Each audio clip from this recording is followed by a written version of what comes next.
عليكم ورحمة الله وبركاته. أعوذ بالله من الشيطان الرجيم.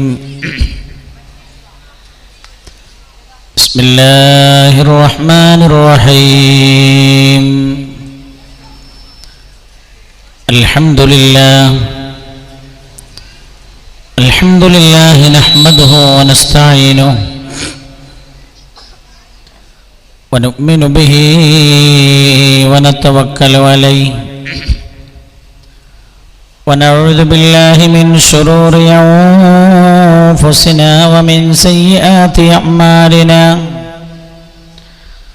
من يهده الله فلا مضل له ومن يضلله فلا هادي له.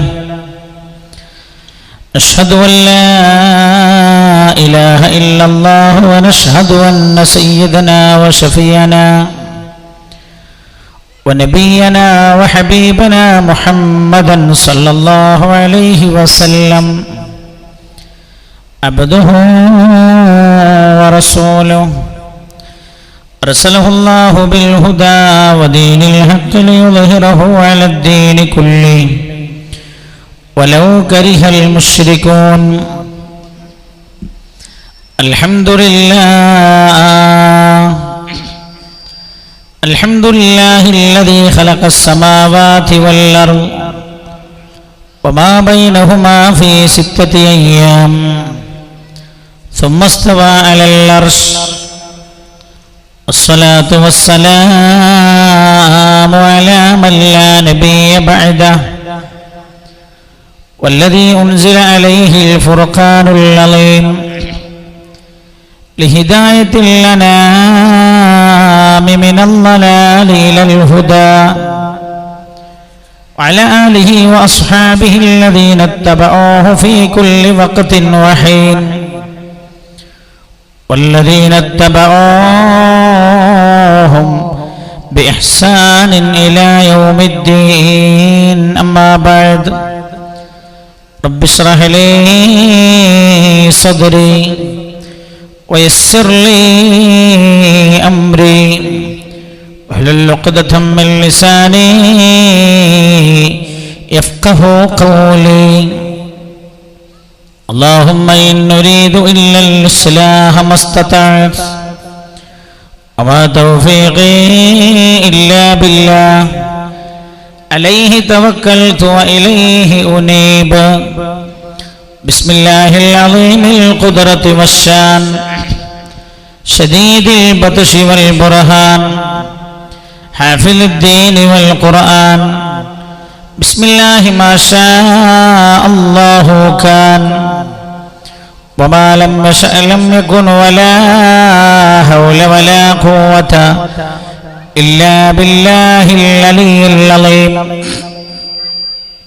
اللهم اهدنا الصراط المستقيم صراط الأنبياء والأولياء والعلماء والشهداء والصديقين والصالحين وحسن أولئك رفيقا. أعوذ بالله من الشيطان الرجيم. بسم الله الرحمن الرحيم.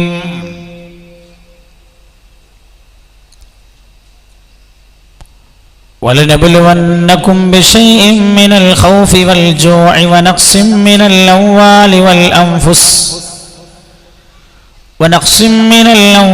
والأنفس والثمرات وبشر الصابرين الذين إذا أصابتهم مصيبة قالوا إنا لله وإنا إليه راجعون. أولئك عليهم صلوات من ربهم ورحمة أولئك هم المفلحون.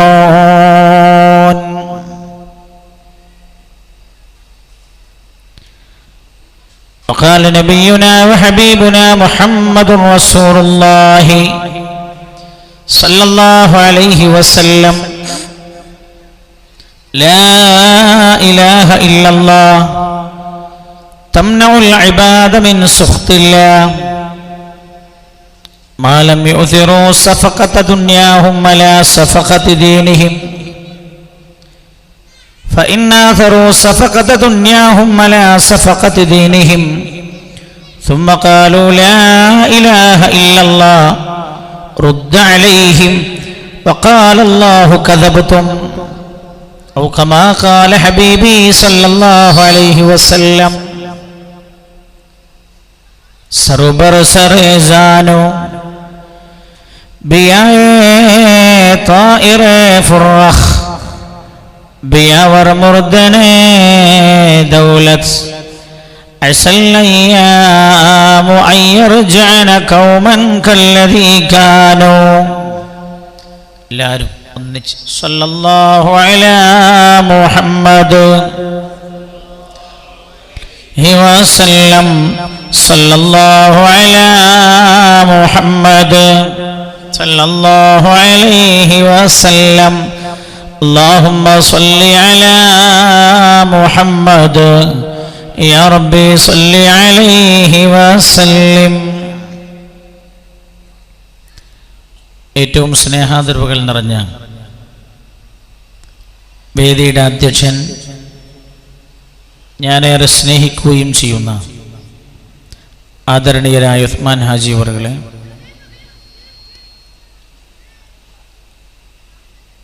ഈ വേദിക്ക് സ്വാഗത ഭാഷണം നടത്തിയ ആദരണീയരായ OP ഇല്യാസ് അവറുകളെ, വേദിയിൽ ഉപവിട്ടരായ ദുആക്ക് നേതൃത്വം നൽകിയ ആദരണീയരായ ഉസ്താദ് അവറുകളെ, എനിക്ക് ഏറ്റവും സ്നേഹവും ബഹുമാനവും നിറഞ്ഞ സമസ്ത കേരള ജമിയത്തുൽ ഉലമായുടെയും അതിൻ്റെ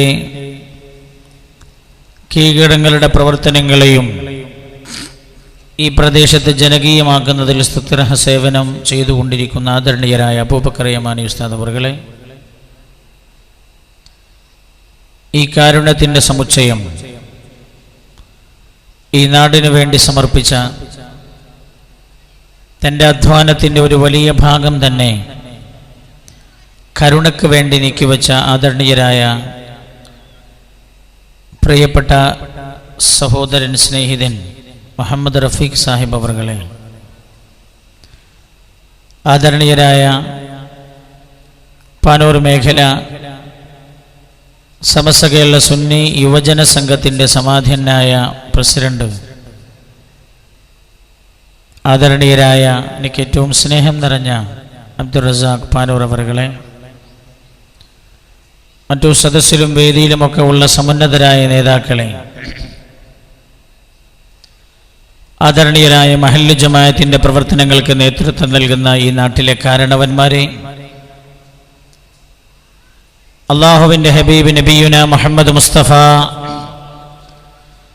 സല്ലല്ലാഹു അലൈഹി വസല്ലമ തങ്ങളുടെ ജന്മം കൊണ്ട് അനുഗ്രഹീതമായി പരിശുദ്ധമായ മാസത്തിൽ കാരുണ്യത്തിൻ്റെ പ്രവാചകൻ സല്ലല്ലാഹു അലൈഹി വസല്ലമ തങ്ങൾ പഠിപ്പിച്ച കരുണയുടെ അധ്യാപനം ഉൾക്കൊണ്ട് ഈ നാടിനായി ഒരു കാരുണ്യത്തിൻ്റെ കേന്ദ്രം സമർപ്പിക്കപ്പെടുന്ന ദിവസത്തിൽ പുണ്യനബി സല്ലല്ലാഹു അലൈഹി വസല്ലമ തങ്ങളെ കേൾക്കാനും അറിയാനും, പുണ്യനബി സല്ലല്ലാഹു അലൈഹി വസല്ലമ തങ്ങളുടെ ജീവിതത്തിൽ നിന്ന് എന്തൊക്കെ പകർത്താനുണ്ടെന്നറിയാനും ഈ വേദിയിൽ എത്തിച്ചേർന്ന സ്നേഹനിധികളായ ഉപ്പമാരെ, ഉമ്മമാരെ, സഹോദരങ്ങളെ, സഹോദരിമാരെ, സഹോദര സമുദായത്തിലെ സഹോദരങ്ങൾ ആരെങ്കിലും ഈ വേദി ശ്രവിക്കുന്നവരുണ്ടെങ്കിൽ ഞാൻ അവർക്ക് ആമുഖമായി വിശുദ്ധ ഇസ്ലാമിൻ്റെ അഭിവാദ്യങ്ങൾ അർപ്പിക്കുകയാണ്. അല്ലാഹു സുബ്ഹാനഹു വ തആല ഇവിടെ നിർവഹിക്കപ്പെട്ട ഈ ഏറ്റവും നല്ല കർമ്മം ഖബൂലിയത്തുള്ള കർമ്മമായി അല്ലാഹു മാറ്റിത്തരട്ടെ. ഇത് ഏതു ലക്ഷ്യത്തിലാണോ നിർമ്മിതമായത് അതേ ലക്ഷ്യത്തിൽ ഈ നാടിന് ഗുണപ്രദമായ രീതിയിൽ നിലനിൽക്കാനും നിലനിർത്താനും അല്ലാഹു തൗഫീഖ് ചെയ്യട്ടെ. ആമീൻ എന്നും ദുആ ചെയ്യുകയാണ്. ഇത്ര നല്ല സുന്ദരമായൊരു കെട്ടിടം, സാധാരണ രീതിയിൽ കാരുണ്യ കേന്ദ്രം എന്നൊക്കെ പറഞ്ഞാൽ ഒരു ചെറിയ സൗകര്യത്തിലുള്ള കെട്ടിടങ്ങളാണ് സാധാരണ നമ്മൾ കാണാറുള്ളത്. ഇവിടെ എന്തിനാണ് ഈ കെട്ടിടം ഉപയോഗപ്പെടുത്തപ്പെടുന്നത് എന്ന് ഞാൻ അന്വേഷിച്ചപ്പോൾ കാരുണ്യവുമായി ബന്ധപ്പെട്ട എന്തെല്ലാം പ്രവർത്തനങ്ങളുണ്ടോ അതിനെല്ലാം ഉപയോഗപ്പെടുത്താൻ ഉദ്ദേശത്തോടെ നിർമ്മിതമായത് എന്നാണ് എനിക്കറിയാൻ കഴിഞ്ഞത്.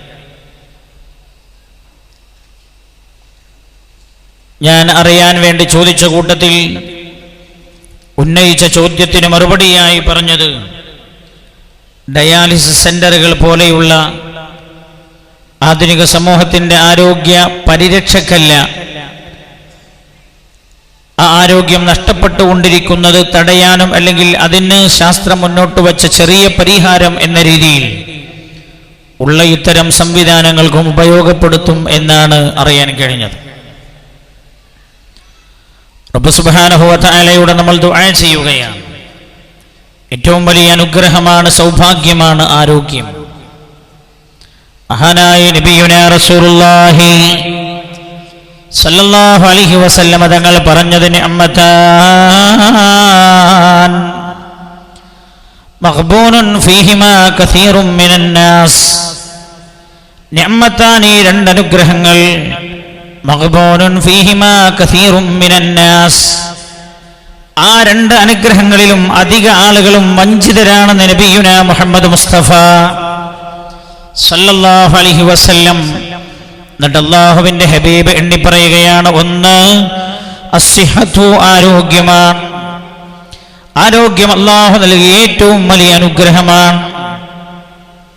ആരോഗ്യത്തിന്റെ വില അറിയണോ? ആരോഗ്യം നഷ്ടപ്പെട്ടു പോകുമ്പോഴേ മനുഷ്യനതിന്റെ വില അറിയാറുള്ളൂ. അല്ലാഹു നൽകിയ ഏറ്റവും വലിയ അനുഗ്രഹം ഒന്ന് ആരോഗ്യമാണെന്ന് മുഹമ്മദുർ റസൂലുള്ളാഹി സല്ലല്ലാഹു അലൈഹി വസല്ലം അല്ലാഹുവിന്റെ ഹബീബ് പഠിപ്പിക്കുകയാണ്. സയ്യിദത്തുനാ ആയിഷ റളിയല്ലാഹു അൻഹ, നമ്മൾ എപ്പോഴും ദ്വാരക്കേണ്ട ഒരു ദുആ ഉണ്ട്, അല്ലാഹുമ്മ ആഫിനി, അല്ലാഹുവേ എൻ്റെ ആരോഗ്യം നീ നിലനിർത്തി തരണമേ അല്ലാഹ്. നമ്മുടെ പ്രാർത്ഥനയുടെ ഭാഗമാവേണ്ടതാണത്. നമ്മുടെ പ്രാർത്ഥനയുടെ നിത്യജീവിതത്തിലെ ദുആയുടെ ഭാഗമായി മാറേണ്ടതാണത്. സയ്യിദത്തുനാ ആയിഷ റളിയല്ലാഹു അൻഹ, ആയിഷ ബീവി റളിയല്ലാഹു അൻഹ ഹബീബായി നബിയുനാ റസൂലുള്ളാഹി സല്ലല്ലാഹു അലൈഹി വസല്ലമ തങ്ങളോട് നല്ല ഉഷാറായിട്ട് സ്വലാത്തിൽ, പരിശുദ്ധമായ റബീഉൽ അവ്വലിന്റെ മാസമാണ്. റബീഉൽ അവ്വൽ അല്ലെങ്കിലും സ്വലാത്തു ചൊല്ലണം. റബീഉൽ അവ്വൽ അല്ലാഹുവിന്റെ ഹബീബിനോട് കൂടുതൽ കൂടുതൽ അടുക്കാൻ ഓരോ വർഷവും നമുക്ക് പ്രതിജ്ഞ ചെയ്യാൻ പറ്റാവുന്ന മാസമാണിത്, അല്ലേ? റബീഉൽ അവ്വലിന് പ്രത്യേകത ഒന്നും ഇല്ല എന്ന് പറഞ്ഞ ആളുകൾ ഇപ്പൊ പറയാണ്, അവരിപ്പോ പറയാണ് അല്ലല്ല റബീഉൽ അവ്വലിന് ചില പ്രത്യേകതയൊക്കെ ഉണ്ട്. അല്ലാഹുവിന്റെ ഹബീബിനെ കുറിച്ച് പറയാനുള്ള മാസമായി റബീഉൽ അവ്വൽ തെരഞ്ഞെടുക്കാമെന്ന് സൗദിയിൽ നിന്ന് രാജകൊട്ടാരത്തിലെ ശബ്ദം ആധുനിക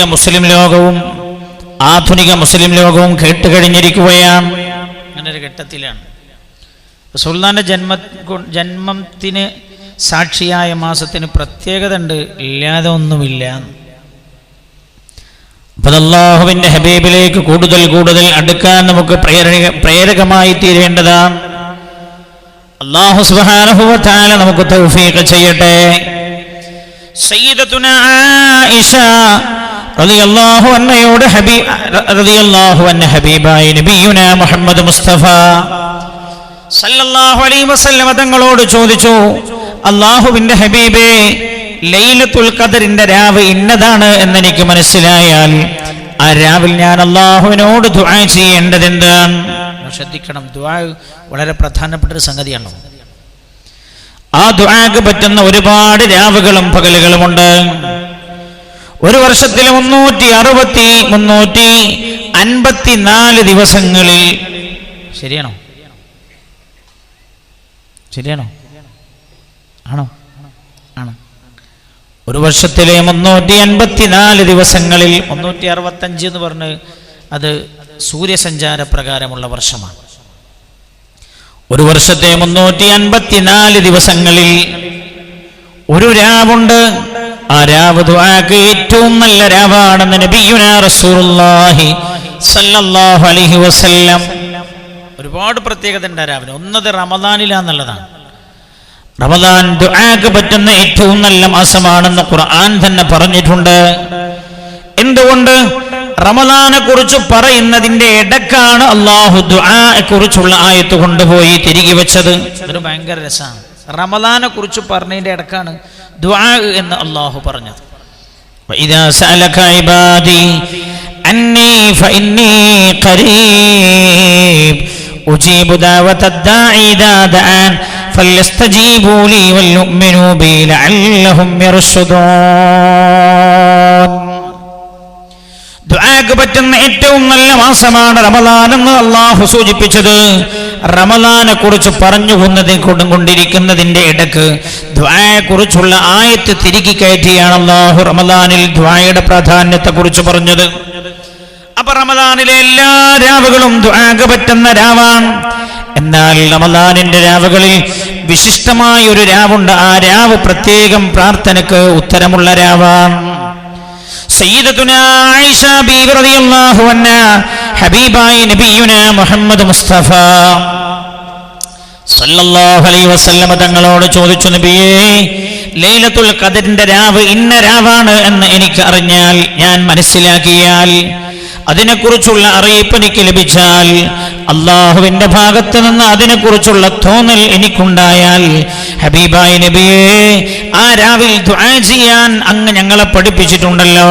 ഞാൻ ഏതു കാര്യത്തിനാണ് എൻ്റെ റബ്ബിനോട് ദുആ ചെയ്യേണ്ടത്? ഞാൻ മനസ്സിലാക്കണേ, ആരോഗ്യം എന്ന് പറഞ്ഞാൽ ചെറുതൊന്നുമല്ല. ചില ആൾക്കാർ പറയും ഞാൻ തിന്നാലും മരിക്കും, തിന്നില്ലെങ്കിലും മരിക്കും, പിന്നെ തിന്നതിന് കുഴപ്പമാണ്, അങ്ങനെ പറഞ്ഞ് തിന്നുന്ന ആളുകൾ. എന്താ? വയറ് നിറയെ തിന്നാൻ കാരണം കണ്ടെത്തുകയാണവർ. അങ്ങനല്ല.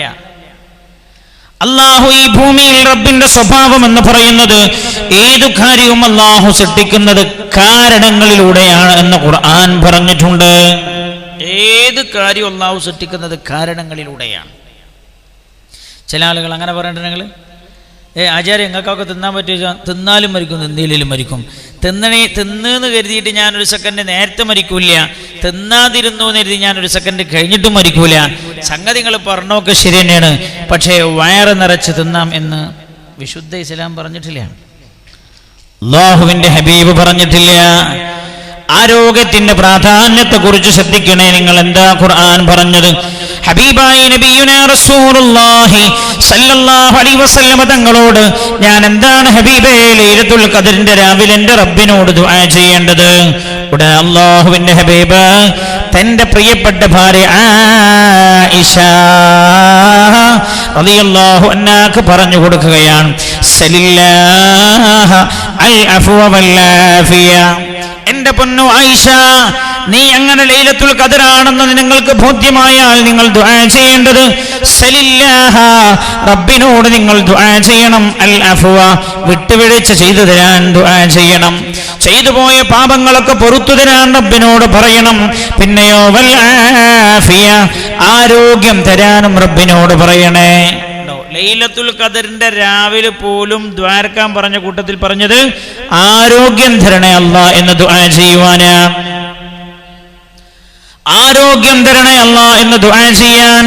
ആരോഗ്യം അത്രമേൽ പ്രധാനമാണ് എന്നല്ല, ഇസ്ലാമിന്റെ ഏതു കർമ്മങ്ങൾ നമ്മൾ ശ്രദ്ധിച്ചാലും അതിലൊക്കെ ആരോഗ്യത്തിന്റെ വശം ഇസ്ലാം പരിഗണിച്ചതായി കാണാൻ കഴിയും. മനസ്സിലായില്ലേ?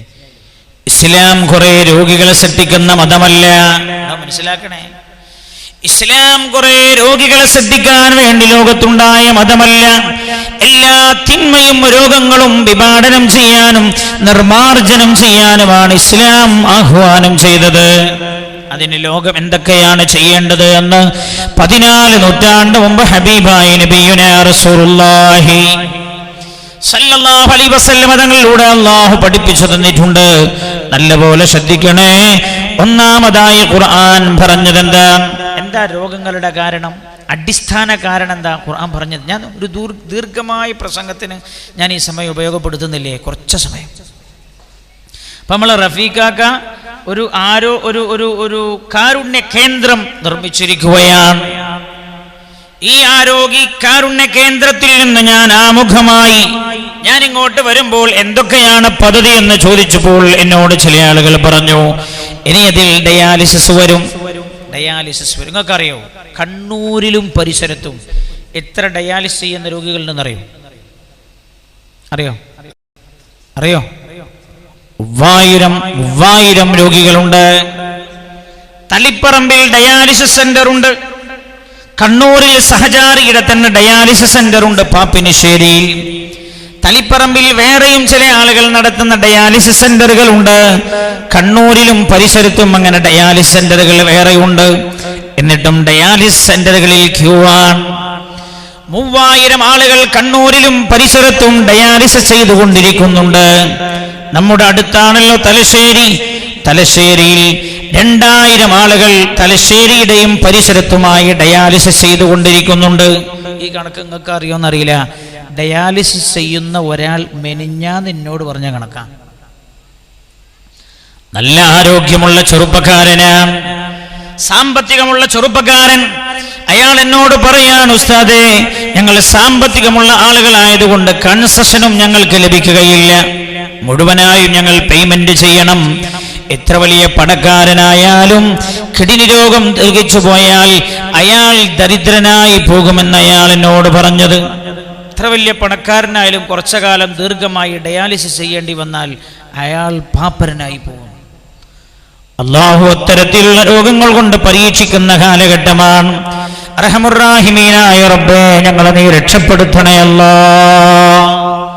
പറയൂ നിങ്ങൾ. അതിനാ ഞാൻ ഈ വേദി ഞാൻ ഉപയോഗപ്പെടുത്തുന്നത്. ഒരുപാട് ഡയാലിസിസ് ചെയ്യുന്ന രോഗികൾ ഇവിടെ ഉണ്ടാകണമെന്നല്ല, ആരും ഉണ്ടാകരുത് എന്ന് ദുആ ചെയ്യാൻ. ഇതിനാ ഞാൻ ഈ ആമുഖമായി വേദി ഉപയോഗപ്പെടുത്തുന്നത്. അല്ലാഹുവേ, മാറാ രോഗങ്ങളിൽ നിന്ന് ഞങ്ങളെ നീ രക്ഷപ്പെടുത്തണേ അല്ലാഹ്. ഹബീബായ നബിയുനാ മുഹമ്മദ് മുസ്തഫ. ഞങ്ങളൊന്ന് വളരെ കുറച്ച് ശ്രദ്ധിക്കണേ. രോഗത്തെക്കുറിച്ച് ഖുർആന്റെ അധ്യാപനം എന്താണ്? അതാ ഞാൻ പറഞ്ഞത്. ആധുനിക ശാസ്ത്രത്തിന്റെ അധ്യാപനങ്ങളല്ല, അതവർ പഠിച്ചു മനസ്സിലാക്കിയതാണ്. 100% ശരിയാവണം എന്നില്ല, ശരിയാവാം, തെറ്റുകയും ഒക്കെ ചെയ്യാം. മനസ്സിലായല്ലോ? അവരുടെ നിഗമനങ്ങൾ അങ്ങനെയാണല്ലോ. ഇപ്പൊ തന്നെ കണ്ടില്ല നിങ്ങൾ, ആരാ ഈ ഷുഗർ 110 നിർണയിച്ചെന്ന് ഇപ്പൊ ചോദിക്കണം. എത്രയോ കാലമായി ഇപ്പൊ ഇങ്ങനെ പറഞ്ഞു. എന്നിട്ട് പിന്നെ ചോദിക്കുക, ആരാ ഈ 110 നിർണയിച്ചത്? ആരാണ് ഈ 140 വരെ പറ്റുള്ളൂ എന്ന് പറഞ്ഞത്? അതൊക്കെ ചില ആളുകൾ നിർണയിച്ചതല്ലേ? അവർക്കിടയിൽ തന്നെ ഡിബേറ്റ് നടക്കുകയാണ്. ഞാൻ പറയുന്നത്, പരിശുദ്ധ ഖുർആൻ രോഗത്തിന്റെ കാരണങ്ങളായി പഠിപ്പിച്ചതെന്താണ്? ഹബീബായി നബിയുനാ റസൂലുള്ളാഹി സ്വല്ലല്ലാഹു അലൈഹി വസല്ലം. അങ്ങനെയല്ലോ അള്ളാഹു മനുഷ്യ ശരീരത്തെ സൃഷ്ടിച്ചതിനെ കുറിച്ച് ഖുർആൻ പറഞ്ഞെന്തങ്ങനെ? ഖുർആൻ പറഞ്ഞു. ഞാനിപ്പോ നിങ്ങൾ റബീ പ്രഭാഷണം എന്നാ കൊടുത്ത്, ഇത് റബീ പ്രഭാഷണം തന്നെ റസൂലുള്ളാഹിനെ കുറിച്ചായി പറഞ്ഞത് സല്ലല്ലാഹു അലൈഹി വസല്ലം. ലോകത്തിന് അറിയാത്തതൊക്കെ അറിയിക്കാൻ വന്ന ആളാണ് നബിയുനാ മുഹമ്മദ് മുസ്തഫ. എന്താ റസൂലുള്ളാഹിന്റെ പേര്? മുബശ്ശിർ, നദീർ. മുബശ്ശിറൻ വനദീറ. ഹബീബായ നബിയെ, അങ്ങയെ സന്തോഷവാർത്ത അറിയിക്കുന്നവരായും മുന്നറിയിപ്പുകാരനായും ഞാൻ നിയോഗിച്ചിരിക്കുകയാണ്. നമ്മൾ കരുതിയ എന്താ നിങ്ങള് സന്തോഷ വാർത്ത അറിയിക്കുന്ന ആള് എന്നാൽ സ്വർഗം കൊണ്ട് സന്തോഷാർത്ത അറിയിക്കുക, മുന്നറിയിപ്പ് നൽകുന്ന ആളാണ് നരകം വരാണ്ട് എന്ന് പറയാം. ഇത് മാത്രമല്ല നബിന്റെ പണി സല്ലല്ലാഹു അലൈഹി വസല്ലം. മനുഷ്യ സമൂഹത്തെ ബാധിക്കാനിരിക്കുന്ന, മനുഷ്യ സമൂഹത്തിന് വരാനിരിക്കുന്ന സന്തോഷങ്ങൾ എന്തെല്ലാമാണോ അതൊന്നൊഴിയാതെ ഹബീബ് പറഞ്ഞു തന്നിട്ടുണ്ട്. നമ്മളെ പിടികൂടാറുള്ള നാശങ്ങൾ എന്തൊക്കെയാണോ ഒന്നൊഴിയാതെ ഹബീബായ നബിയുനാ മുഹമ്മദ് മുസ്തഫ സല്ലല്ലാഹു അലൈഹി വസല്ലം തങ്ങൾ പറഞ്ഞു തന്നിട്ടുണ്ട്. നിങ്ങൾക്കറിയോ ഇപ്പോഴുള്ള ലോകത്തുള്ള ഈ സാഹചര്യമൊക്കെ അല്ലേ ഒക്കെ വരുന്നു റസൂലുള്ളാഹി പറഞ്ഞ സല്ലല്ലാഹു അലൈഹി വസല്ലം. ഞാൻ ആ ഭാഗത്തേക്ക് കടക്കുന്നില്ല. നമ്മുടെ മുമ്പിൽ ഇനി എന്തൊക്കെ വരാനുണ്ട് എന്ന് 14 നൂറ്റാണ്ട് മുമ്പ് ഷഫീഉനാ റസൂലുള്ളാഹി സല്ലല്ലാഹു അലൈഹി വസല്ലം തങ്ങൾ പറഞ്ഞിട്ടുണ്ട്. റസൂലുള്ളാഹി പറഞ്ഞു, 6 കാര്യങ്ങൾ പ്രത്യക്ഷപ്പെടാതെ ലോകം അവസാനിക്കാനില്ല. 6 കാര്യങ്ങൾ മനുഷ്യലോകം കാണുന്നവരെ ലോകത്തിന് അന്ത്യമില്ല എന്ന് മുഹമ്മദുർ റസൂലുള്ളാഹി സല്ലല്ലാഹു അലൈഹി വസല്ലം. നിങ്ങൾ നല്ല ഉഷാറുള്ള സ്വലാത്തില്ലാണ്, എന്നാലും എനിക്ക് വയലു പറയാൻ കഴിയും. മനസ്സിലായില്ലേ? നിങ്ങൾ ഭക്ഷണം തന്നിട്ടില്ലെങ്കിലും കുഴപ്പമൊന്നുമില്ല, നല്ല ഭക്ഷണം കഴിച്ചു. അള്ളാഹു ആ ഭക്ഷണം പാകം ചെയ്ത കുടുംബത്തിന് സ്വർഗീയ ഭക്ഷണം അള്ളാഹു നൽകട്ടെ. ഈ ഉസ്താദ്മാർക്ക് ഭക്ഷണം കൊടുക്കാൻ ഭയങ്കര ഇടങ്ങാറാണല്ലോ. എനിക്ക് സത്യത്തിൽ ഈ കണ്ടത്തിലും പറമ്പിലൊക്കെ ഉള്ള താളും തവരി എലിയും ഇതൊക്കെ മതി. പക്ഷെ എന്നാലും ഓരോട് ഇത്ര പറഞ്ഞാലും പറയും ഉസ്താദ്മാർക്ക് ഇലക്കറി കൊടുക്കേ, ഉസ്താദ്മാർക്ക് മുരിങ്ങ കൊടുക്കേ എന്നൊക്കെ ചോദിക്കുമല്ലോ. രാവിലെ മുതൽ തലേന്ന് തന്നെ തുടങ്ങും. എന്നോടൊരാൾ പറഞ്ഞിട്ടുണ്ട്, ഉസ്താദേ എനിക്ക് നേരത്തിന് ഭക്ഷണം കിട്ടണം. എൻ്റെ അടുത്തൊരു സുഹൃത്താണ്, എനിക്ക് നേരത്തിന് ഭക്ഷണം കിട്ടണം എന്ന് തോന്നിയാൽ ഞാൻ വീട്ടിൽ പോയിട്ട് പറയും എന്നൊരു 5 ഉസ്താദ്മാരുണ്ടാവും, അപ്പോൾ 1 മണിക്കെല്ലാം റെഡിയാവും. ഇല്ലെങ്കിൽ 3 മണിക്കോ 4 മണിക്കോ 4:30 ഓല കുളിയും തിരിയും അണിയൊക്കെ കഴിഞ്ഞിട്ട് നമുക്ക് കിട്ടുക. അപ്പം അതൊരു ഒരു ഒരു ഒരു ഒരു മനസ്സ് നിറഞ്ഞുണ്ടാക്കുന്നതാണ്. അല്ലാഹു സുബ്ഹാനഹു വ തആല ഓൽക്കും നമ്മൾ ദ്വാരന്ന് വിട്ടിട്ടില്ലെങ്കിൽ നമ്മൾ നന്ദികേട് കാണിച്ചവരാണ്. അള്ളാഹുവിനെ നന്ദി ചെയ്യണം, ജനങ്ങളോടും നിങ്ങൾ നന്ദി ചെയ്യണം എന്ന് പഠിപ്പിച്ച മതമാണ്. അല്ലാഹു അവർക്ക് നീ സ്വർഗീയമായ ഭക്ഷണം നൽകണേ. അല്ലാഹ് ഒന്നും തരണമെന്നില്ല, നിങ്ങളല്ല സ്വലാത്തില്ല മതി. അല്ലാഹു ഖബൂൽ ചെയ്യട്ടെ. 6 കാര്യത്തിൽ റസൂലുള്ളാഹി പറഞ്ഞ ഒന്നെന്താ അറിയോ? എന്റെ ഉമ്മത്തിന് പിടികൂടാനിരിക്കുന്ന ഒരു നാശം കടന്നു വരുന്നുണ്ട്. ലോകത്തുള്ള എല്ലാ മുസ്ലിമിന്റെയും വീട്ടിലേക്ക് ആ നാശം കടന്നു കയറിയല്ലാതെ ലോകത്തിന് അന്ത്യമില്ലെന്ന് മുഹമ്മദ് മുസ്തഫ നബിയുനാ റസൂലുള്ളാഹി പറഞ്ഞിട്ടുണ്ട്. എല്ലാം വിവരിച്ചു തന്നിട്ടുണ്ട്. ഇന്ത്യ രാജ്യമടക്കം ലോകത്തുള്ള എല്ലാ രാജ്യങ്ങളിലും മുസൽമാന് വരാനിരിക്കുന്ന അവസ്ഥയുണ്ട് എന്ന് 14 നൂറ്റാണ്ട് മുമ്പ് പറഞ്ഞു പോയതാണ്. നബി പിന്നൊരിക്കൽ പറഞ്ഞു, സ്വഹാബ ഹുദൈഫ റളിയല്ലാഹു അൻഹു ഉദ്ധരിക്കുന്ന ഒരു ഹദീസ് ഉണ്ട്. റസൂലുള്ളാഹി സാധാരണ വഅദ് പറയൽ 20 മിനിറ്റാണ്. അല്ലാഹുവിന്റെ ഹബീബിന്റെ അധിക വഅദുകളും 20 മിനിറ്റേ ഉണ്ടാവാറുള്ളൂ. എന്നാൽ ഹുദൈഫ റളിയല്ലാഹു അൻഹു പറയാൻ, അല്ലാഹുവിന്റെ ഹബീബ് അസാധാരണമായ ഒരു വഅദ് പറഞ്ഞു. ഒരു ദിവസം സുബഹി നിസ്കാരം കഴിഞ്ഞ് തുടങ്ങിയ വഅദാണ്, ഉച്ചവരെ വഅദ് തന്നെ. ഉച്ചക്ക് ളുഹറിന്റെ സമയമായപ്പോൾ വഅദ് നിർത്തി. നിസ്കാരം കഴിഞ്ഞ് വീണ്ടും വഅദ് തുടരുകയാണ്. അസ്ർ വരെ വഅദ് തന്നെ. അസാധാരണമായ വഅദാണെന്ന് പറഞ്ഞത് ഹുദൈഫ റളിയല്ലാഹു അൻഹു പറയാ, ആ വഅദ് കേട്ട് ഞങ്ങൾ പേടിച്ചു വിറച്ചുപോയി. അസ്റിന്റെ സമയമായപ്പോൾ വഅദ് നിർത്തി. നിസ്കാരം നിർവഹിച്ചു കഴിഞ്ഞ് പിന്നെയും വഅദ് തന്നെ. അസ്തമയം വരെ വഅദ് തന്നെ. അന്ന് മഗ്രിബ് നമസ്കാരം കഴിഞ്ഞ് വീണ്ടും തുടർന്നു. ഇശാ വരെയാണ് അല്ലാഹുവിന്റെ ഹബീബ് വഅദ് പറഞ്ഞത്. ഹുദൈഫ റളിയല്ലാഹു അൻഹു പറയാൻ, ആ വഅദിൽ അല്ലാഹുവിന്റെ ഹബീബ് ലോകം തുടങ്ങിയത് മുതൽ ഇനി അവസാനിക്കുന്നത് വരെയുള്ള എല്ലാ കാര്യങ്ങളും അല്ലാഹുവിന്റെ ഹബീബ് എടുത്തു പറഞ്ഞു. ലോകാവസാനം വരെ വരാനുള്ള ഒരു കാര്യവും അല്ലാഹുവിന്റെ ഹബീബ് പറയാതെ വിട്ടുകളഞ്ഞില്ല എന്ന് സയ്യിദുനാ ഹുദൈഫ റളിയല്ലാഹു അൻഹു ഉദ്ധരിക്കുന്നുണ്ട്. അല്ലാഹുവിന്റെ ഹബീബ് സഹാബികളോട് പറഞ്ഞത്രേ, സ്വഹാബ നിങ്ങൾക്കൊരു കാലം വരാനുണ്ട്, അറബികളുടെ മുഴുവൻ വീടുകളെയും നാശം പിടിപെടാനിരിക്കുകയാണ്. അറബികളുടെ മുഴുവൻ വീടുകളെയും. നമ്മൾ പറയണ്ടല്ലോ ദുബായ് പോലെ നല്ലത്, ദുബായിൽ കുറച്ച് പ്രശ്നങ്ങളൊന്നുമില്ല, വരാൻ പോവാ. അറബികളുടെ മുഴുവൻ വീടുകളെയും അത് കടന്നു കയറിയില്ലാതെ ആ നാശം നിലക്കുകയില്ലെന്ന് മുഹമ്മദുർ റസൂലുള്ളാഹി. ചൊല്ലിയാണ് സ്വലാത്ത്. നിങ്ങൾ കണ്ടില്ലേ സിറിയയിൽ നടക്കുന്നത് എന്താ ഇറാഖിന്റെ മണ്ണിൽ നടക്കുന്നത്, ലിബിയയുടെ മണ്ണിൽ നടക്കുന്നത് എന്താ? ഞാൻ പറയുന്നത്, ഇനി ലോകത്തെവിടെയെല്ലാം മുസ്ലിങ്ങൾ ജീവിക്കുന്നുണ്ടോ കടുത്ത പരീക്ഷണമാണ് അവർക്ക് വരാൻ പോകുന്നത്. ഇനി സുഖമുള്ള കാലാന്ന് ആരും വിചാരിക്കണ്ട, കടുത്ത പരീക്ഷണങ്ങളാണ് അവരെ നേരിടാൻ പോകുന്നതെന്ന് മുഹമ്മദ് മുസ്തഫ. അപ്പൊ ഞാൻ ഒക്കെ പറഞ്ഞു തന്നിട്ടുണ്ട്. പിന്നെയോ ഞാൻ ആ ഭാഗത്തേക്ക് കടക്കുന്നില്ല. കടന്നാൽ തിരിച്ചു വരാനോ നമ്മൾ ഉദ്ദേശിക്കുന്ന സമയത്ത് അവസാനിപ്പിക്കാനോ കഴിയില്ല. ഹബീബായ നബിയുനാ റസൂലുള്ളാഹി സ്വല്ലല്ലാഹു അലൈഹി വസല്ലമ തങ്ങൾ പറഞ്ഞു, ഒരു കാലം എൻ്റെ സമുദായത്തിന് കടന്നു വരാനുണ്ട്. നമ്മുടെ വിഷയം ഇവിടെ ഉള്ളതുകൊണ്ടാണ് ഞാനത് പറഞ്ഞത്. എന്റെ സമുദായത്തിന്റെ ഒരു കാലം കടന്നു വരാനുണ്ട്. രണ്ടാമത്തെ കാര്യം റസൂലുള്ളാഹി പറയാണ് സ്വല്ലല്ലാഹു അലൈഹി വസല്ലം, യക്സുറുൽ മാൽ, സമ്പത്ത് വർദ്ധിക്കുമെന്ന് മുഹമ്മദ് മുസ്തഫ സല്ലല്ലാഹു അലൈഹി വസല്ലം. എന്തേ സമ്പത്ത് വർദ്ധിക്കും? സമ്പത്ത് വർദ്ധിച്ച് എവിടെ എത്തുന്നറിയങ്ങളെ? ഇപ്പോഴല്ലേ വലിയ പേടി. ചൊനേത് മാറ്റാൻ കഴിയൂലല്ലോ, എന്താ ചെയ്യാം? ചില ആൾക്കാർക്ക് പേടിയില്ല. കാരണം എന്താ? ഒരിക്കലും ആവശ്യമില്ലാതെ കട്ടിനോട്ട് വെച്ചതാണ്. ഞങ്ങളുടെ നാട്ടിൽ ഒരു സ്ഥലത്ത് വെച്ചാണ് ഒരു ചാക്കിൽ നിന്ന് 45 ലക്ഷം ഉറുപ്പിക കിട്ടിയത്. ഒരു ചാക്കിന്ന് 45 ലക്ഷം ഉറുപ്പിക. നിങ്ങൾ കണ്ടോ, 13,861 കോടി ഉറുപ്പിക വെളിപ്പെടുത്തിയിട്ട് ആള് മുങ്ങിയെന്ന്. ഒരു മനുഷ്യന്റെ കയ്യിലുള്ള പൈസ ഫുള്ളായിട്ടില്ലേ? 13,861 കോടി. ഞാൻ അങ്ങനെ വിചാരിച്ചു, പഠിച്ചോനെ അതിന് 1 കോടി അമ്മ കിട്ടിയെന്നെങ്കിൽ ആ സ്ഥാപനത്തിന്റെ പ്രശ്നങ്ങളൊക്കെ കുറച്ച് പരിഹരിക്കായിരുന്നു. പരക്കം പോയ കണ്ടിട്ടില്ല. ഒരു മനുഷ്യന്റെ കയ്യിലുള്ള പൈസ. അതോ അറിയപ്പെടാത്ത ഒരു ധനികന്റെ കയ്യിൽ. നിങ്ങൾ കേട്ടോ എന്നറിയില്ല, ബോംബെയിൽ വലിയൊരു ധനികനെ കുറിച്ച് എന്നോട് പറഞ്ഞു. ആളുടെ പേര് പറയുന്നില്ല. എനിക്ക് ഇതിന് അന്വേഷണം വരണമെന്ന് എഴുതിയിട്ടാണ്.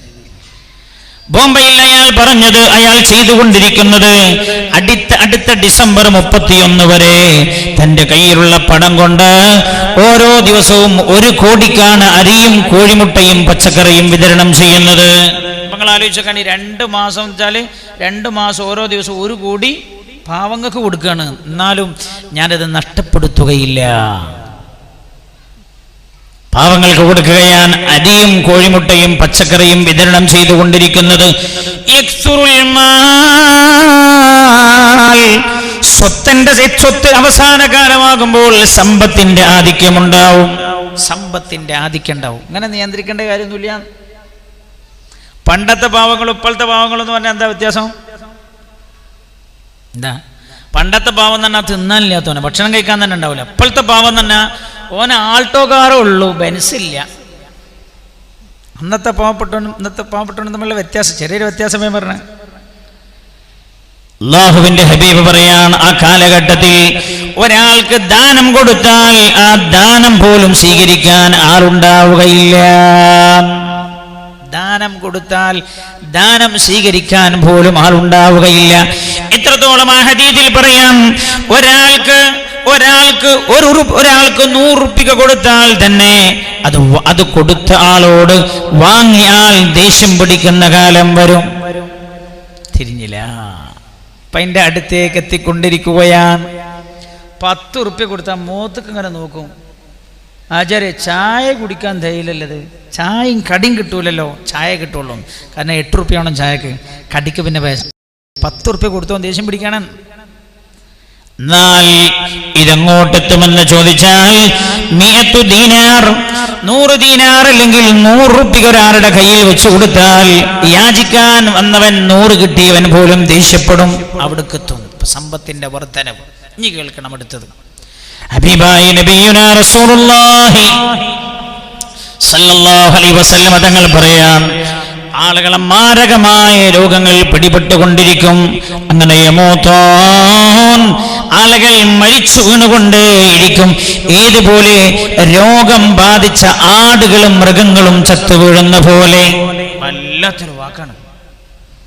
അല്ലാഹുവിന്റെ ഹബീബ് സല്ലല്ലാഹു അലൈഹി വസല്ലം മൃഗങ്ങൾ രോഗം പിടിച്ചു മൃഗങ്ങൾ ചത്തുവീഴുന്ന പോലെ മനുഷ്യരും രോഗം ബാധിച്ചു മരിച്ചു വീണുകൊണ്ടിരിക്കുമെന്ന് മുഹമ്മദുർ റസൂലുള്ളാഹി. ഈ ഹദീസിൽ അല്ലാഹുവിന്റെ ഹബീബ് പറഞ്ഞത് മൃഗങ്ങൾക്ക് രോഗം പിടിക്കുന്ന പോലെ മനുഷ്യനും രോഗം പിടിക്കുമെന്നാണ്. അതൊരു അർത്ഥവത്തായ വാക്കാണ്, ശരിയല്ലേ?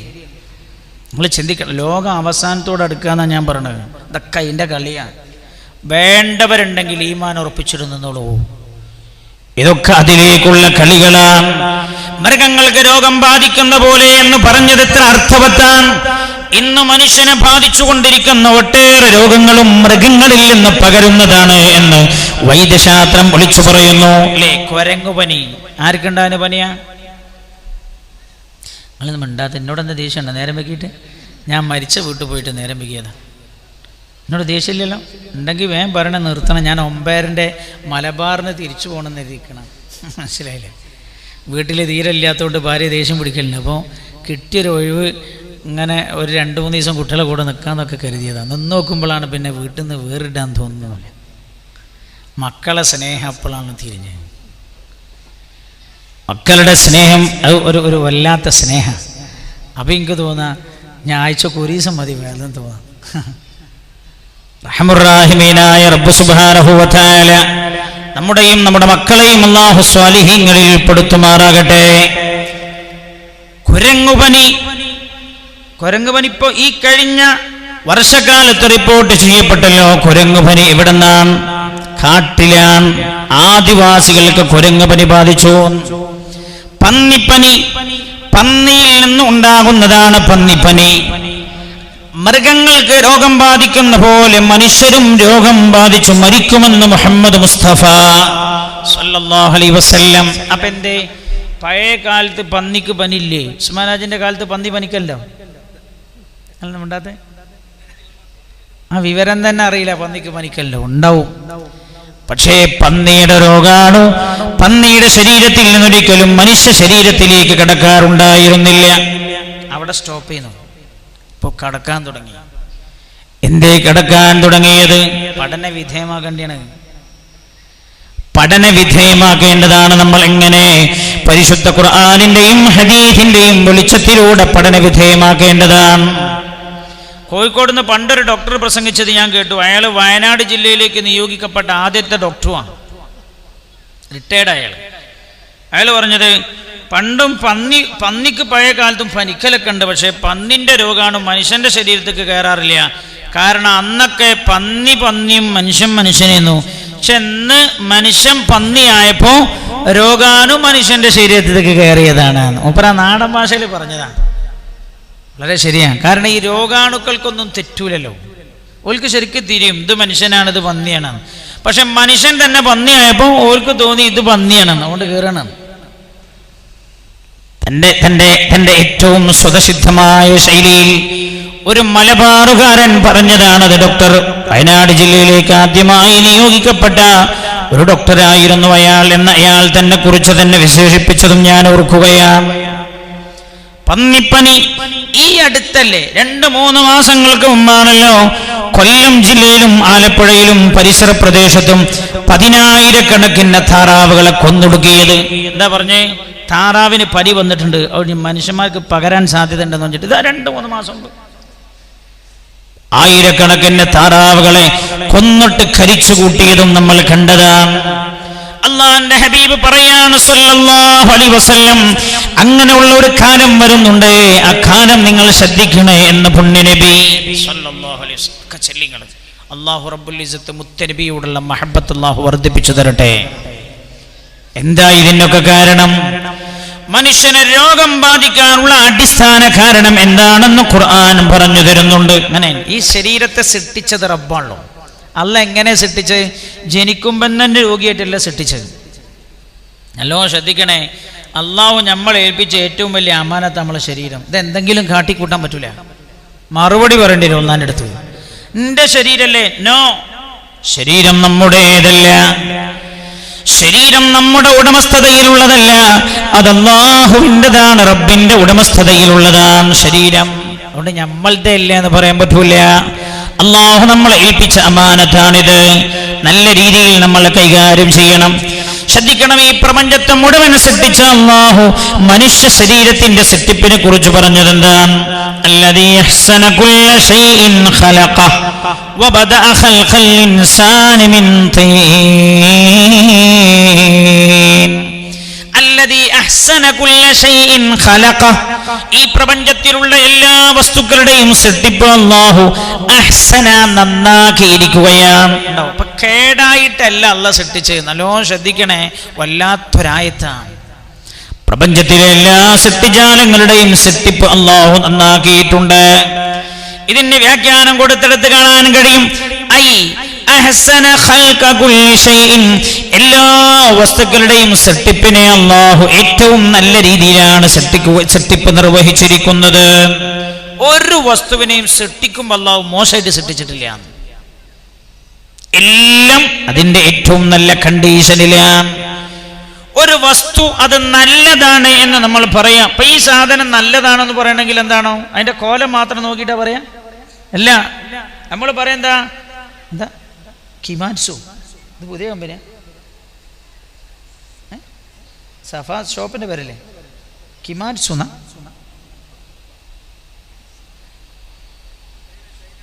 ചൈനൻ്റെ അപ്പം നിങ്ങൾ തന്നെ പറഞ്ഞു ചൈനൻ്റെ ആണ്. കാണാനേ ഉഷാറുണ്ടാവുള്ളൂ, ഉള്ളു പോക്കാണ്. ആ അർത്ഥത്തിൽ ഞങ്ങൾ ചിരിക്കണം. അതന്നെ ഞാൻ പറഞ്ഞു. അന്നപ്പം ഈ പറഞ്ഞോണ്ടിരുന്നു. നേരെ മറിച്ച് ഒരു ചൈനയുടെ ഒരു ജപ്പാന്റെ സാധനമാണെങ്കിൽ നമ്മൾ പറയും പുറത്തേക്ക് കാണാൻ വലിയ ഉഷാറില്ലാന്ന് നോക്കണ്ട, അതിൻ്റെ ഉള്ളിൽ ഉപയോഗിച്ചിരുന്ന മെറ്റീരിയൽസ് ഒക്കെ നല്ല കണ്ടീഷൻ ആയിരിക്കും. അഹ്സന കുല്ല ശൈഇൻ, എല്ലാ വസ്തുക്കളുടെയും സൃഷ്ടിപ്പ് അല്ലാഹു നല്ല രീതിയിലാണ് നിർവഹിച്ചത് എന്ന് പറഞ്ഞാൽ കാണാൻ മാത്രമല്ല അതിലുപയോഗിച്ചിരിക്കുന്ന മെറ്റീരിയൽസും ഹൈ ക്വാളിറ്റി ഉള്ള മെറ്റീരിയൽസുകളാണ്. അങ്ങനെയാണ് ഖുർആൻ പറഞ്ഞു. ഇനി മനുഷ്യന്റെ സൃഷ്ടിപ്പിനെ കുറിച്ച് പറഞ്ഞതാ വത്തീനി, എല്ലാവരും നോദിയാണ്. വത്തീനി വസ്സൈതൂനി വത്തൂരി സിനീന വഹാദൽ ബലദിൽ അമീൻ ലഖദ് ഖലഖനൽ ഇൻസാന ഫീ അഹ്സനി തഖ്വീം. ലഖദ് ഖലഖനൽ ഇൻസാന, നിശ്ചയമായും നമ്മൾ മനുഷ്യനെ സൃഷ്ടിച്ചിരിക്കുകയാണ്. ഫീ അഹ്സനി തഖ്വീം, ഏറ്റവും നല്ല ഘടനയിലാണ് മനുഷ്യനെ നമ്മൾ സൃഷ്ടിച്ചത്. നല്ല വർത്താനം. നമുക്ക് ചിന്തിക്കാൻ സമയമുണ്ടോ? ഇല്ല. നമുക്ക് ചിന്തിക്കാൻ സമയമുണ്ടോ? ഇല്ല. നിങ്ങൾ ആലോചിച്ചു നോക്കണേ, ഒരു 4000 ഉറുപ്പിക മാറിക്കിട്ടാൻ ഒരു പകൽ മുഴുവൻ ക്യൂ നിന്നില്ല നമ്മൾ. എന്നാൽ രാജാതിരാജനായ അല്ലാഹുവിന്റെ മുമ്പിൽ ആയിരക്കണക്കായ കൊല്ലം വിചാരണക്കായി ക്യൂ നിൽക്കേണ്ട ഒരു രംഗമുണ്ടെന്ന് ഖുർആൻ പറഞ്ഞപ്പോൾ വിശ്വസിക്കാൻ നമുക്ക് കഴിഞ്ഞോ? ചിന്തിക്കേണ്ടതാണ്. ഈ ആയത്താണ് അധിക വെള്ളിയാഴ്ചയും കേട്ടിട്ട് നമ്മൾ പള്ളിയിൽ നിന്നിറങ്ങി പോരാറുള്ളത്. ഇന്ന ഇലൈനാ ഇയാബഹും സുമ്മ ഇന്ന അലൈനാ ഹിസാബഹും, എന്നിലേക്കാണ് നിങ്ങളുടെ മടക്കം, ഞാൻ നിങ്ങളെ വിചാരണ ചെയ്യുമെന്ന് പരിശുദ്ധ ഖുർആനിന്റെ വചനം കേട്ട പള്ളിയിൽ നിന്ന് നമ്മൾ ഇറങ്ങി പോരാറുള്ളത് അല്ലേ? എന്തൊരു ചില അനുഭവങ്ങളാണ്. ഏറ്റവും കുടുങ്ങിയനാരാ ഈ കാലത്ത്? ഏറ്റവും പൈസ ഉള്ളവന് ഭയങ്കര കൊടുക്കാൻ. എന്താ കാരണം? ഓന്റെ സോഴ്സ് തെളിയിക്കണം. പൈസ കൊടുത്താലും പോരാ. ഇപ്പൊ പുതിയത് എന്താ പറഞ്ഞ്, ആരൊക്കെയാണോ ഓവർ പൈസ ഇട്ടത് സോഴ്സ് തെളിയിക്കാതിരുന്നാൽ അവനെതിരെ കേസെടുക്കും. എന്നിട്ടോ ഈ പൈസ മുഴുവൻ പാവങ്ങൾ കൊടുക്കും ചെയ്യും. ഇതാണ് ഭൂമിയിലെ വിചാരണമെങ്കിൽ അള്ളാന്റെ മുമ്പുള്ള വിചാരണയുടെ കാഠിന്യം എത്രയായിരിക്കും? അല്ലാഹുവിന്റെ ഹബീബ് അതല്ലേ പറഞ്ഞത്? അല്ലാഹുവിന്റെ ഹബീബ് അതല്ലേ പറഞ്ഞത് സല്ലല്ലാഹു അലൈഹി വസല്ലം, ഭൂമിയിൽ ധാരാളം സമ്പാദ്യമുള്ളവരാണ് പരാജിതർ. മഹ്ശറയെ കുറിച്ച് റസൂലുള്ളാഹി പറഞ്ഞ വർത്തമാനമാണ്. അത് ഇപ്പൊ പറഞ്ഞാൽ മേൻ തിരിയും. എന്താ ഉസ്മാനാജി? ഈ കാലഘട്ടത്തിൽ അത് പറഞ്ഞാൽ വേഗം മനസ്സിലാകും നിങ്ങൾക്ക്. ഭൂമിയിൽ ധാരാളം സമ്പാദ്യങ്ങൾ ഉണ്ടാക്കിയവനാരാണോ ഹുമുൽ അഖ്സറൂൻ, അവരാണ് പരലോകത്തെ ഏറ്റവും വലിയ പരാജിതർ എന്ന് മുഹമ്മദ് മുസ്തഫ സല്ലല്ലാഹു അലൈഹി വസല്ലം. അങ്ങനെയാണ്. ഭയങ്കര പണക്കാരനാണെങ്കിൽ ഓന് പാവങ്ങളൊക്കെ പോയിട്ട് 500 കൊല്ലം കഴിഞ്ഞിട്ടാ പിന്നെ സ്വർഗത്തിൽ കിടക്കാന്ന്. എങ്ങനെ? ഓൻ ശരിക്കും മുത്തഖിയായി തന്നെ ജീവിച്ച മനുഷ്യനാണെങ്കിൽ ഓനെ കുറിച്ചപ്പോ പറഞ്ഞു, ശരിക്കും മുത്തഖിയായി ജീവിച്ച പണക്കാരനാ. സാധുക്കളൊക്കെ പോയിട്ട് 500 കൊല്ലം കഴിഞ്ഞിട്ട് അവൻ സ്വർഗത്തിൽ കിടക്കുക. അല്ലാഹുവിന്റെ ഹബീബ് പറയാം, ഈ പണക്കാരൻ വിചാരിച്ചു പോകുമത്രേ, അല്ലാഹുവേ ഇതൊന്നും എനിക്ക് ഇല്ലായിരുന്നെങ്കിൽ എത്ര നന്നായിരുന്നുവെന്ന് വിചാരിച്ചു പോകുമെന്ന്. റഹ്മുർറഹീമീനായ അല്ലാഹുവേ, നീ നൽകിയതൊക്കെ നിന്റെ വഴിയിൽ ചെലവ് ചെയ്യുന്നവരിൽ ഞങ്ങളെ നീ ഉൾപ്പെടുത്തി തരണമേ അല്ലാഹ്. ഞാൻ പറഞ്ഞത് ലഖദ് ഖലഖനൽ ഇൻസാന ഫീ അഹ്സനി തഖ്വീം, ഏറ്റവും നല്ല ഘടനയിലാണ് മനുഷ്യനെ നമ്മൾ സൃഷ്ടിച്ചത്. ഘടനയിലൊന്നും ഒരു തകരാറുമില്ല, ഒരു തകരാറുമില്ല. മനസ്സിലായില്ലേ? സൃഷ്ടിപ്പിൽ എല്ലാ ഘടകങ്ങളും കൃത്യമാണ്. പിന്നെ അതല്ല ഉസ്താദേ, എനിക്ക് കൊളസ്ട്രോൾ കൂടുതലാണ്. അല്ല, നിങ്ങളുടെ ശരീരത്തിൽ അല്ലാഹു ക്രമപ്പെടുത്തിയാണ് സൃഷ്ടിച്ചത്. ഉസ്താദേ എനിക്ക് യൂറിക് ആസിഡ് കൂടുതലാണ്. അല്ല, എനിക്ക് ESR കൂടുതലാണ്. അല്ല, അല്ലദീ അഹ്സന അല്ലാ ഖലഖ ലഖദ് ഖലഖനൽ ഇൻസാന ഫീ അഹ്സനി തഖ്വീം. എല്ലാ ഘടകങ്ങളും അല്ലാഹു കൃത്യമായി സമന്വയിപ്പിച്ചാണ് നിങ്ങളെ ഘടനയിൽ അല്ലാഹു നന്നാക്കിയാണ് സൃഷ്ടിച്ചിരിക്കുന്നത്. പിന്നെ ഈ ഘടനയിൽ താറുമാറ് വരികയാണ്, അപ്പോഴാണ് നമ്മൾ രോഗികളാകുന്നത്. ഒരാൾ കിഡ്നി രോഗിയാകുന്നത് എപ്പോഴാ? അയാളുടെ കിഡ്നിയുടെ പ്രവർത്തനക്ഷമതക്ക് തകരാറ് വരുമ്പോഴാണ്. അപ്പൊ അതിന്റെ ഘടകങ്ങളിൽ മാറ്റം വരുമ്പോഴാണ്. ഒരാൾ ഹാർട്ട് രോഗിയാകുന്നത് എപ്പോഴാ? അയാളുടെ ഹാർട്ടിന്റെ മിടിപ്പ് കുറഞ്ഞു പോയി, അല്ലെങ്കിൽ അമിതമായി വർദ്ധിച്ചു. രണ്ടായാലും നമ്മൾ പറയും ഹാർട്ട് രോഗിയാണ്, അല്ലേ അല്ലേ? അന്നെ ക്രമഭംഗം സംഭവിക്കുക. എപ്പോഴാണ് ക്രമഭംഗം സംഭവിക്കുന്നത്? ഇന്ന് ഒരാൾ എന്നോട് വിളിച്ചിട്ട് പറഞ്ഞു, ഉസ്താദേ നിങ്ങൾ ദ്വാരക്കണം. അയാൾ അറിയുന്ന പോലുമില്ല. മട്ടന്നൂരുകാരനാ, എൻ്റെ ചങ്ങായിയാ, അയാൾ അറിയില്ല. കാരണം എന്താ? ഞങ്ങളുടെ പേര് പറഞ്ഞിട്ടില്ല. സഹോദരനോട് പറഞ്ഞു, ഭാര്യയുടെ കൃഷ്ണമണി തള്ളി തള്ളി തള്ളി തള്ളി പുറത്തേക്ക് വരുന്നു. കണ്ണൂരിൽ കൊണ്ടുപോയി കാണിച്ചപ്പോഴാണ് ഡോക്ടർ പറഞ്ഞത്, ഇങ്ങനെ തുടർന്നുകൊണ്ടിരുന്നാൽ കണ്ണിന്റെ കാഴ്ചക്കും മങ്ങലേറ്റിട്ടുണ്ട്. ഇങ്ങനെ തുടർന്നുകൊണ്ടിരുന്നാൽ 2 മാസം കൊണ്ട് കണ്ണിന്റെ കാഴ്ച പൂർണ്ണമായി നശിച്ചു പോകുമെന്ന്. അപ്പൊ കണ്ണിന്റെ കൃഷ്ണമണി നിൽക്കേണ്ട സ്ഥലത്ത് നിന്ന് തെറ്റ രോഗം. എപ്പോഴാണ് ഈ ക്രമഭംഗം സംഭവിക്കുന്നത്? പരിശുദ്ധ ഖുർആൻ ഓർമ്മപ്പെടുത്തുന്നുണ്ട്, ശ്രദ്ധിക്കണേ നിങ്ങൾ. അല്ലാഹുവിന്റെ ഹബീബ് നബിയുനാ മുഹമ്മദ് മുസ്തഫ സല്ലല്ലാഹു അലൈഹി വസല്ലം തങ്ങൾ ഓതി കേൾപ്പിക്കുകയാണ്. ഹൃദയം തുറന്നു കേട്ടോളൂ. ഈ നമ്മുടെ ശരീരമാകുന്ന മെഷീൻ സൃഷ്ടിച്ചത് ഏത് റബ്ബാണോ, ആ റബ്ബാണ് എപ്പോഴാണ് ഈ മെഷീനിന് തകരാറ് സംഭവിക്കുക എന്ന് പറഞ്ഞു തരുന്നത്. വമാ അസ്വാബകും മിൻ മുസീബത്തിൻ ഫബിമാ കസബത് ഐദീകും. വമാ അസ്വാബകും മിൻ മുസീബത്തിൻ, നിങ്ങളെ ബാധിച്ചിരിക്കുന്ന ഏതു നാശവും, അത് ഭൂമിയിൽ നിങ്ങളെ പിടികൂടുന്ന പരീക്ഷണങ്ങളായാലും ശരീരത്തെ ബാധിക്കുന്ന രോഗങ്ങളായാലും ഏതിന്റെയും അടിസ്ഥാന കാരണം ഫബിമാ കസബത് ഐദീകും, നിങ്ങൾ ചെയ്തു കൂട്ടുന്ന ദോഷങ്ങളാണ്. നിങ്ങൾ ചെയ്തു കൂട്ടുന്ന ദോഷങ്ങളാണ് അതിന്റെ കാരണം എന്ന് ഷഫീഉനാ റസൂലുള്ളാഹി സ്വല്ലല്ലാഹു അലൈഹി വസല്ലം തങ്ങളുടെ അല്ലാഹു പഠിപ്പിക്കുകയാണ്. നമ്മൾ ചെയ്യുന്ന ദോഷമാണ് അതിന്റെ കാരണം. ഹബീബായ നബിയുനാ മുഹമ്മദ് മുസ്തഫ സല്ലല്ലാഹു അലൈഹി വസല്ലം തങ്ങളുടെ സദസ്സിൽ സയ്യിദുനാ സിദ്ദീഖ് റളിയല്ലാഹു അൻഹു ഭക്ഷണം കഴിച്ചുകൊണ്ടിരിക്കുകയാണ്. പെട്ടെന്നാണ് ഈ ആയത്തിനെ കുറിച്ചുള്ള ചർച്ച നടന്നത്. ഏതാണ് ആയത്ത്? ഫമൻ യഅമൽ മിസ്ഖാല ദർറത്തിൻ ഖൈറൻ യറഹ് വമൻ യഅമൽ മിസ്ഖാല ദർറത്തിൻ ശർറൻ യറഹ്. ഏതൊരാളും എത്ര ചെറിയ നന്മ ചെയ്താലും ആ നന്മയുടെ ഗുണം അയാൾ അനുഭവിക്കുക തന്നെ ചെയ്യും. ഏതൊരാളും അയാൾ എത്ര ചെറിയ തിന്മ ചെയ്താലും അതിന്റെ ദൂഷ്യഫലം അയാൾ അനുഭവിക്കുക തന്നെ ചെയ്യും. ഈ ആയത്ത് ഓതിയപ്പോ സയ്യിദുനാ സിദ്ദീഖ് റളിയല്ലാഹു അൻഹു ഭക്ഷണം കഴിച്ചുകൊണ്ടിരിക്കവേ ഭക്ഷണം കഴിക്കുന്നത് നിർത്തി. ഫഅംസക യദഹ്, കൈ താഴെ തന്നെ വെച്ചു, ഭക്ഷണത്തിൽ തന്നെ വെച്ചുകൊണ്ട് പുണ്യ നബിയുടെ മുഖത്തേക്ക് ഇങ്ങനെ നോക്കിയിട്ട് ചോദിച്ചു, യാ റസൂലല്ലാഹ്, അല്ലാഹുവിന്റെ ഹബീബേ, ഹൽ നറാമാ നഫഅൽ, നാം ചെയ്യുന്നതിന്റെ ഫലം നമ്മൾ അനുഭവിക്കുമോ നബിയേ? അല്ലാഹുവിന്റെ ഹബീബ് അപ്പോൾ പറഞ്ഞു, സിദ്ദീഖ് തങ്ങളെ, ജീവിതത്തിൽ നിങ്ങൾ ഒരുപാട് വെറുക്കുന്ന, നിങ്ങൾക്ക് ഇഷ്ടമില്ലാത്ത ഒരുപാട് കാര്യങ്ങൾ നിങ്ങളുടെ ജീവിതത്തിൽ ഉണ്ടാകാറില്ലേ? ഉണ്ട് യാ റസൂലല്ലാഹ്. അല്ലാഹുവിന്റെ ഹബീബ് പറഞ്ഞു കൊടുത്തു, അത് നിങ്ങൾ ചെയ്യുന്ന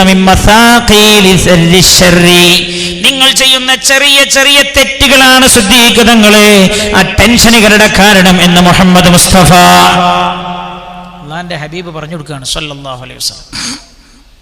ദോഷാണ്, നമ്മൾ ചെയ്യുന്ന പാപങ്ങളാണ് അല്ലേ? നിങ്ങൾ ആലോചിക്കുക, ഇത്ര പണ്ടത്തെ സംവിധാനം ഉണ്ടോ? ഒന്ന് ഉണ്ടോ? പഴയ കാലത്തെ സംവിധാനം ഉണ്ടോ? അല്ല, ഇന്നുള്ള സംവിധാനം പഴയ കാലത്തുണ്ടോ? ഇല്ല. എന്നിട്ട് നിങ്ങൾ ആലോചിച്ച് നോക്ക്, അന്നില്ലാത്ത രോഗങ്ങളായിന്ന്, അന്നില്ലാത്ത മാറാ രോഗങ്ങളാണ് ഇന്ന് മനുഷ്യനെ പിടികൂടിക്കൊണ്ടിരിക്കുന്നത്. എന്തൊക്കെ സംവിധാനം മനുഷ്യന്റെ കയ്യിലുണ്ട്, പക്ഷേ മനുഷ്യാരോഗ്യത്തെ സംരക്ഷിക്കാൻ ലോകത്തിന് കഴിഞ്ഞിട്ടില്ല. എന്താ കാരണം? ശാരീരികമായ ശുദ്ധി ഉണ്ടാകുമ്പോഴേ അള്ളാഹു രോഗത്തിൽ നിന്ന് ശരീരത്തെ രക്ഷപ്പെടുത്താൻ കഴിയുമെന്നാണ് അള്ളാഹു പറഞ്ഞത്. എന്താ ഈ ശാരീരിക ശുദ്ധിയാണ്? സോപ്പ് വെച്ച് കുളിക്കാന്നല്ലേ?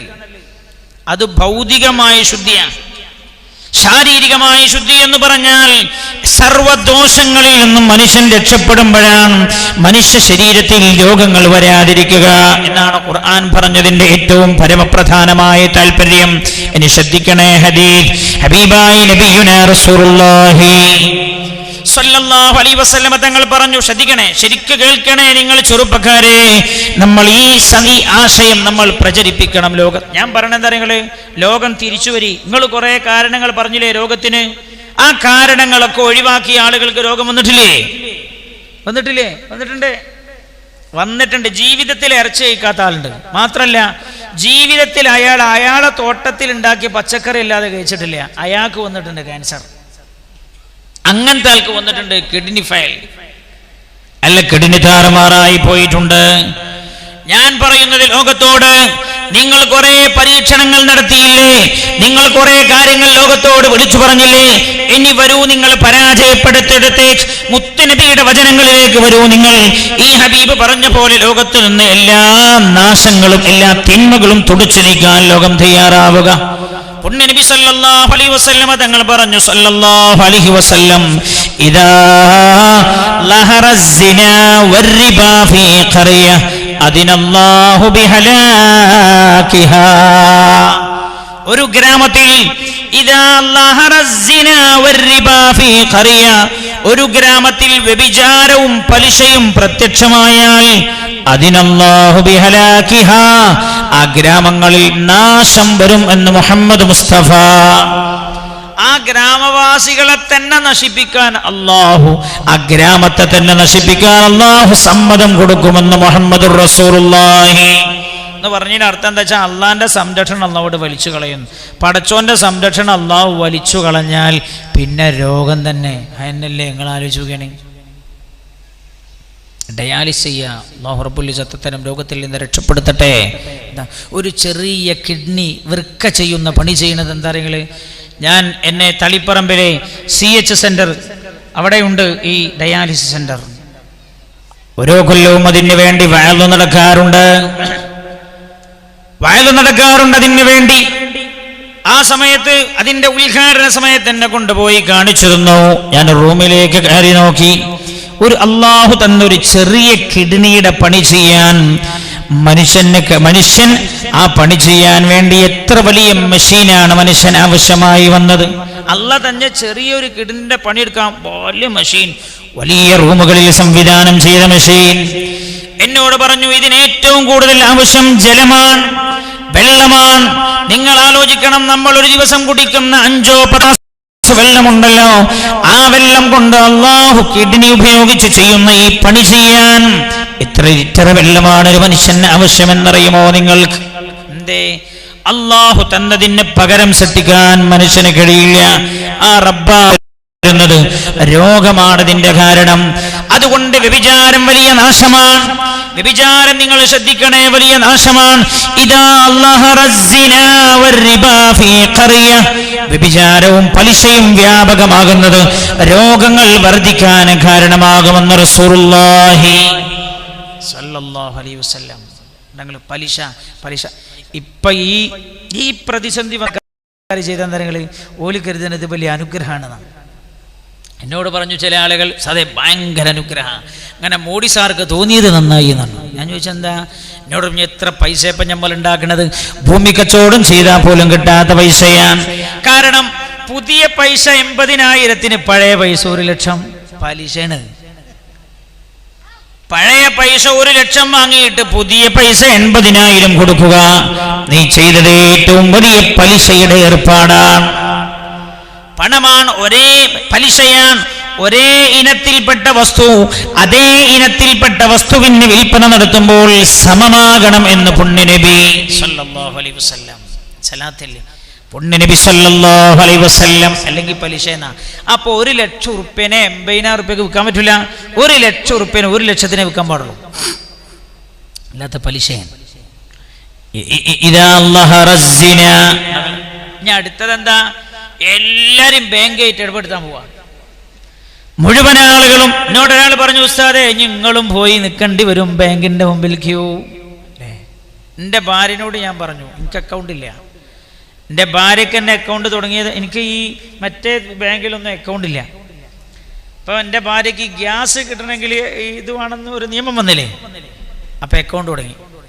അതിൽ ഈ ഗ്യാസിന് പൈസ കൊടുത്തിട്ട് പിന്നെ ബാക്കി വരുന്ന എന്തോ സബ്സിഡി ഉണ്ട്, അതാണ് അതിൽ വരില്ല. എത്രയുണ്ട് നോക്കിയിട്ടില്ല.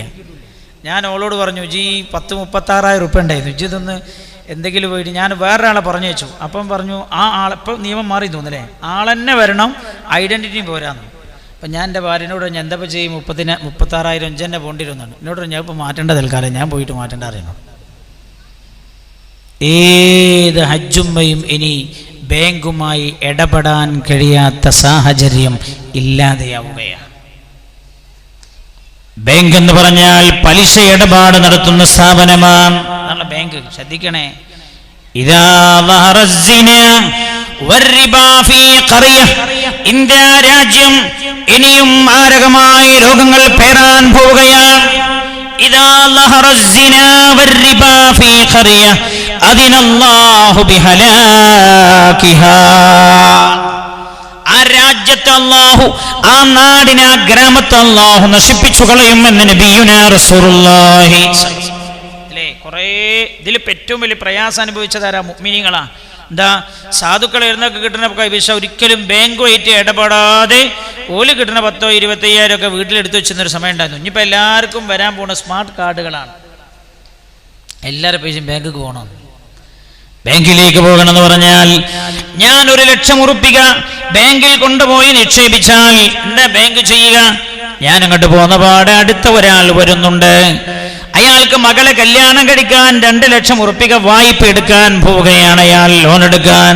അങ്ങോട്ട് ചെന്നാൽ ഞാൻ അവിടെ നിക്ഷേപിച്ച് 1,00,000 ഉറുപ്പിക എടുത്തിട്ട് ഈ വരുന്ന ആവശ്യക്കാരൻ എടുത്തു കൊടുക്കുകയാണ്.